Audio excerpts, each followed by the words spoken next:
Assalamualaikum warahmatullahi wabarakatuh. Apa kabar sahabat beriman? Selamat datang di Magenta Islam. Tidur adalah waktu istirahat di mana kita tahu bahwa otak dan tubuh kita semuanya mengambil waktu rehat setelah bekerja seharian. Namun tidur juga kerap dianggap sebagai kematian kecil yang terjadi pada manusia karena dalam saat kita tidur, kita berada dalam keadaan tidak sadar, di mana roh berpindah keluar dari tubuh kita. Lalu di manakah ruh kita ketika tidur, sahabat beriman?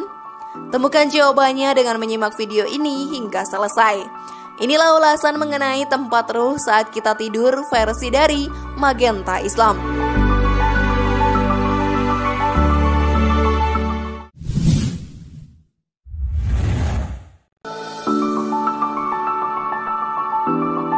Ruh adalah persoalan gaib, sehingga manusia hanya bisa tahu tentangnya apabila Allah dan Rasul-Nya memberitahu. Banyak orang mengatakan bahwa tidur itu adalah kematian sementara manusia. Menurut ilmiah, penelitian ini belum pernah dilakukan. Jikalau dilakukan, pasti tidak akan masuk logika, karena ruh tersebut merupakan jiwa yang berada di dalam masing-masing manusia yang masih hidup. Ruh sendiri tidak berbentuk dan manusia sendiri pun tak bisa melihatnya. Diketahui juga bahwa roh kita akan meninggalkan tubuh kita yang tengah terbaring di atas tempat tidur. Yang membuat penasaran dan membuat orang bertanya-tanya adalah jika memang benar roh kita pergi saat kita tidur nyenyak, kemanakah ia pergi? Namun sebelum video ini semakin berlanjut, klik dulu tombol loncengnya ya, supaya kita tetap bertebar syiar melalui channel ini. Mari berbagi pengetahuan dan ilmu yang bermanfaat. Amin ya robbal alamin.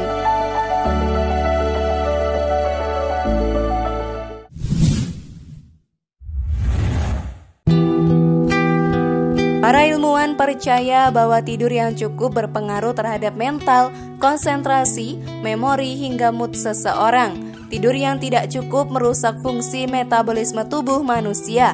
Dalam pemahaman yang lebih singkat, tidur dapat membangun kualitas hidup manusia.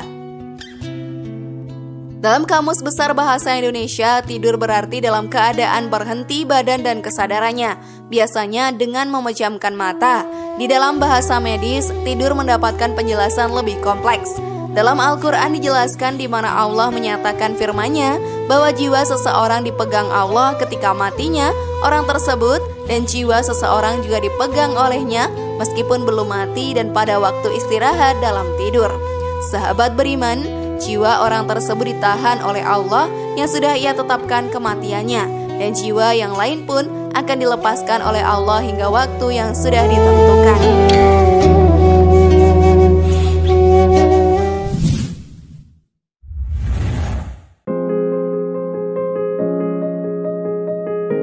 Dr. Arthur G. Ellison pernah melakukan penelitian lebih melalui alat elektronik tentang fenomena tidur dan mati. Hasil riset selama 6 tahun ini menjelaskan memang ada sesuatu yang keluar dari tubuh manusia ketika tidur dan masuk kembali ketika bangun. Namun untuk orang mati, sesuatu itu tidak kembali. Sesuatu yang terdeteksi oleh alat elektronik Dr. Ellison boleh jadi merupakan roh yang dijelaskan dalam Al-Quran. Karena itu, tidur dapat direnungkan sebagai simulasi mati. Baik dalam tidur maupun mati, roh sama-sama pergi dari tubuh manusia. Namun perbedaan ada di pengembaliannya. Ketika roh tidak kembali, maka dipastikan kita akan mati. Jika suratan itu terjadi, roh yang berada di genggaman Allah Subhanahu wa Ta'ala akan masuk ke alam barzah yang tidak kembali ke alam dunia. Kita manusia menjadi tahu betul kemana roh pergi saat manusia tidur. Jadi roh kita bukan jalan-jalan kemana saja secara sembarangan, tapi memang jiwa kita dipegang secara aman oleh Sang Pencipta kita sendiri.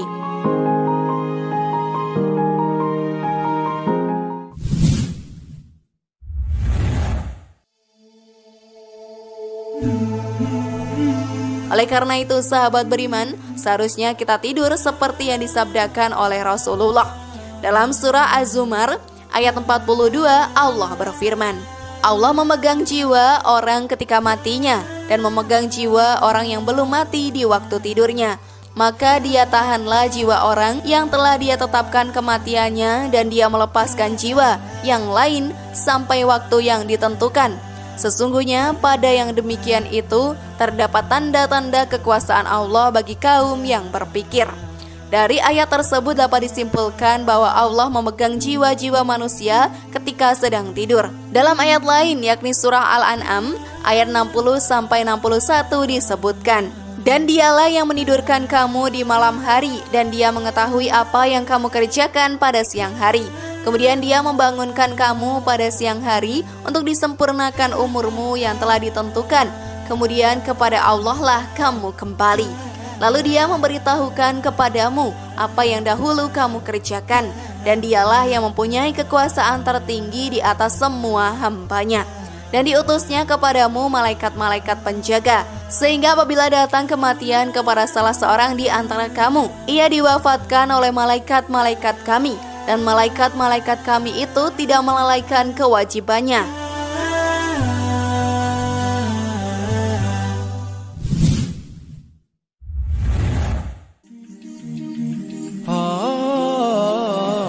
Di dalam dua ayat tadi, Allah menyebutkan kata wafat dua kali, yakni kata yatawafakum yang artinya sebagai kata menidurkan pada ayat tadi. Juga ada kata tawafatu yang artinya diwafatkan.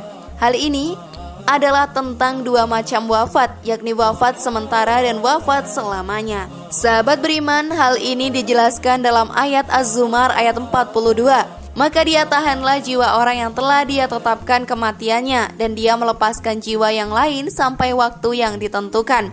Karena itulah ketika kita tidur, menurut sunnah dari Abu Hurairah radhiyallahu anhu, bahwasanya Rasulullah shallallahu alaihi wasallam bersabda, "Apabila salah seorang di antara kalian bangun dari tempat tidurnya, kemudian kembali lagi, hendaklah ia mengibas-ngibaskan kainnya 3 kali sebelum tidur pada tempat tidurnya. Sesungguhnya ia tidak mengetahui apa yang terjadi saat ia meninggalkannya.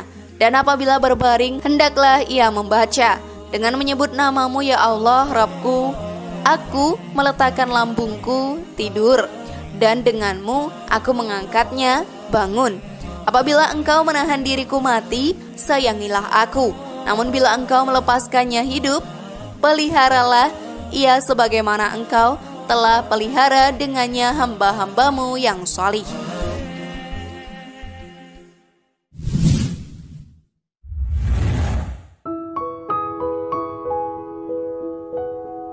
Rasulullah mencontohkan agar kita menyiapkan diri untuk tidur seperti kita hendak menghadap Sang Pencipta. Mengambil wudhu sebelum tidur adalah salah satu sunnah yang diajarkan Nabi kepada kita.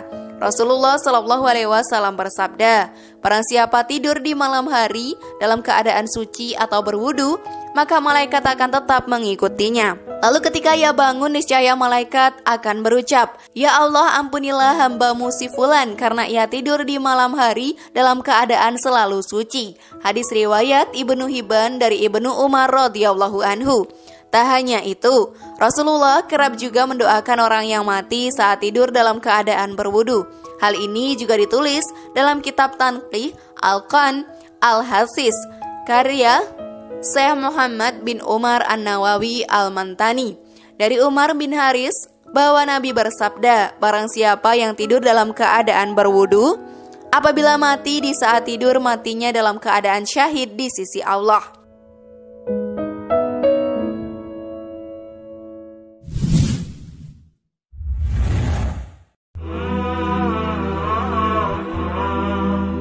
Sahabat beriman, tidur menjadi ajang bagi kita untuk mempersiapkan vitalitas, bukan hanya untuk beraktivitas, melainkan juga beribadah.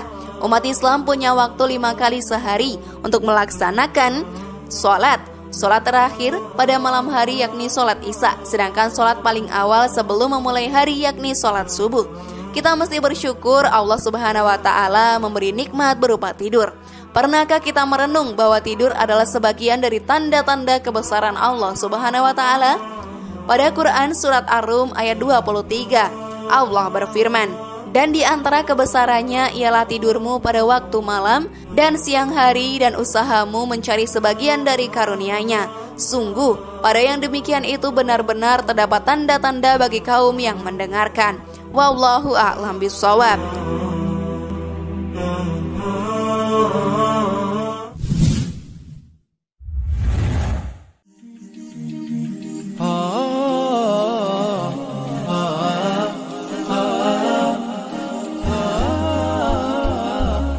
Dan itulah tadi ulasan mengenai tempat ruh saat kita tidur. Bagaimana sahabat beriman? Siap tidur dalam kondisi suci sekarang?